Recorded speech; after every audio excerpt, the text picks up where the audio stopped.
I'm old, and I actually have one advantage in getting old, is that I know some of the history, and I think a piece of that history needs to be told. It is that until a number of years ago, school boards had meaningful say in the amount of money they would have. And they had the capacity to raise money. And it was actually the NDP that took away all the discretion that school boards had, I think, for the genuine concern that there was inequality through the capacity of different districts to influence the amount of money. But the consequence has been deadly to the province, because the setting of the budget, and Mike Lombardi's right, it's not enough.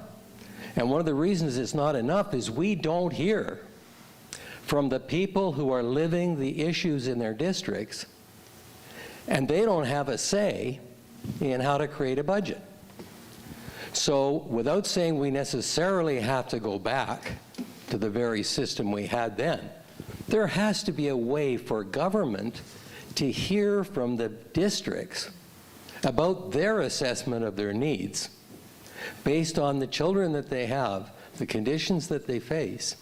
And so they should be bringing in the claims that are needed, and government should be hearing that before they set the budget. There should be a conversation going on between the school trustees who have heard from their communities and the government. So this is a systemic problem. And before you produce a formula, you've got to put the public back into public education. And now we all know that if that process worked, there would be more money for public education.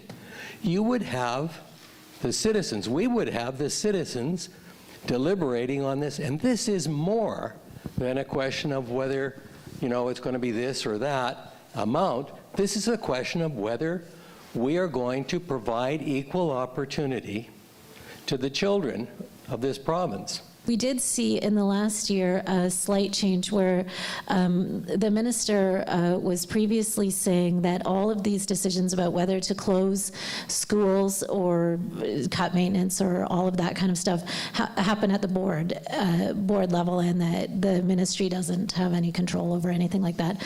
And then at the very last minute in June last year, we suddenly had extra money for rural schools because they'd closed 250 schools. And we were getting to the point where schools like the only high school in Osoyoos was slated for closure just to fill the budget gap.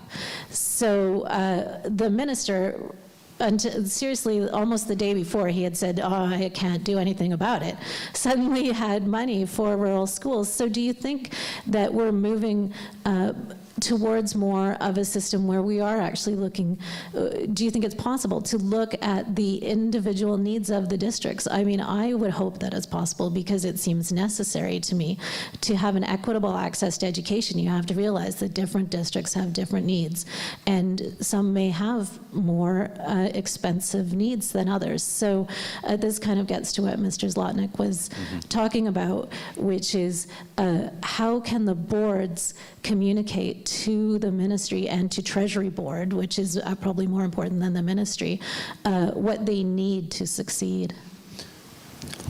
Okay, thank you.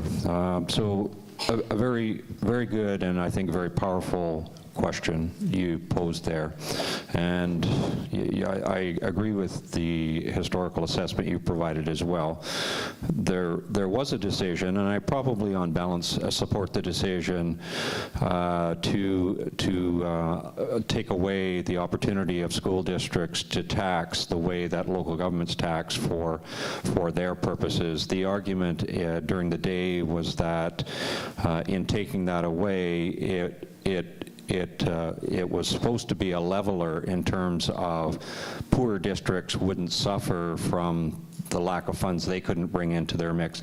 So it's a reasonable argument there, but it's a reasonable argument only if government, in the absence of a local capacity to raise funds, is filling that void and filling it predictably and constructively. So again, I don't want to dwell on, was it underfunded then? Was it, is it properly funded now? That kind of stuff. I mean, one of the more traumatic moments in my high school life in Sycamoose, a little town of Sycamoose, was in one year, 1969.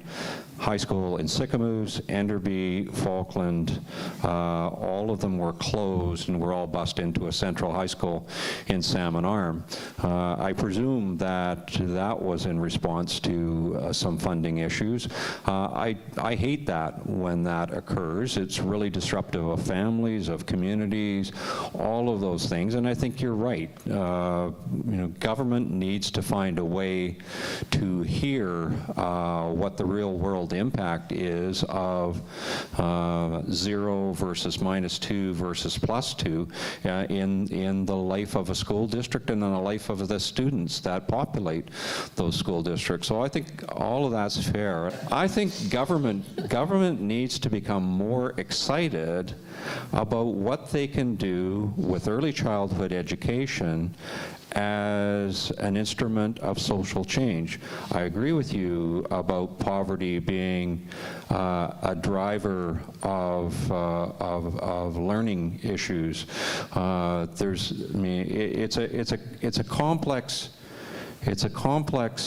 puzzle, but government needs to appreciate that poverty, insufficient funding of early childhood education, distortions in terms of the quality of education that can be provided within school districts. All of these are critical pieces that government should be thinking about as they're making promises in other areas that will sap our ability to do exactly those things.